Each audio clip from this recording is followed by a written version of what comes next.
I'm joined right now by Jamal Trulove and members of 4HD. Jamal, let's get right into it. You spent 6 years in prison for the 2007 murder of your friend, but you were later acquitted during a retrial, and the jury found you were actually framed by police.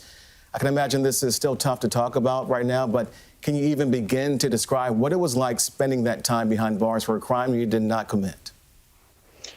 Well, it felt a little normal because coming from where I come from in San Francisco, Sunnydale Projects, I came from poverty, and typically, living in a rural area as I did, you see some of your community members coming home from jail commonly and talking about it, and you see, your friends actually going to jail commonly, and they talk about the experiences, but moreover, you see how, police treat us, African Americans in this country in general. But it was no difference being here in San Francisco, the way that, we were treated by police officers within being framed and so forth and so on. But it was a messed up feeling for sure, but it was typical.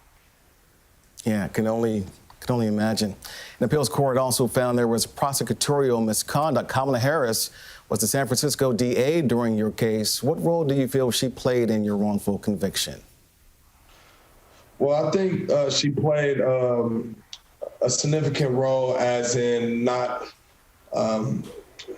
necessarily focusing on the bigger cases that was going, in her office.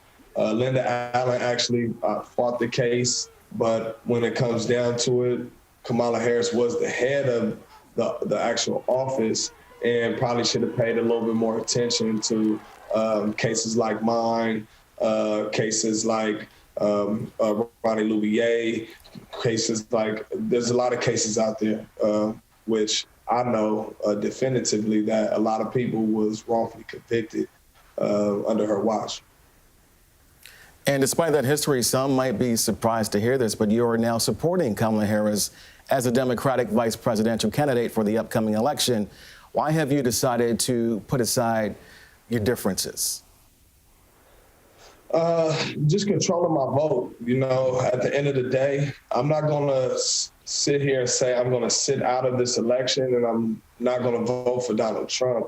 I believe that if we apply the pressure on the Democrats and on Kamala, but more so Biden, because he is the he is the top card for the Democrats, they'll be more reasonable for our Black agenda, and that's what we want. So, and I want people to be able to vocalize who they're voting for. And what we're seeing right now in this country, we see a lot of people targeting Kamala and targeting Biden without saying that they're voting for Trump. And I'm like, if you're going to vote for that guy, say it and then demand something from him. And that's what we ultimately need to do, instead of just sitting aside and not saying anything, is controlling our vote and teaching our youth also that, your vote do count, your vote do matter in this country.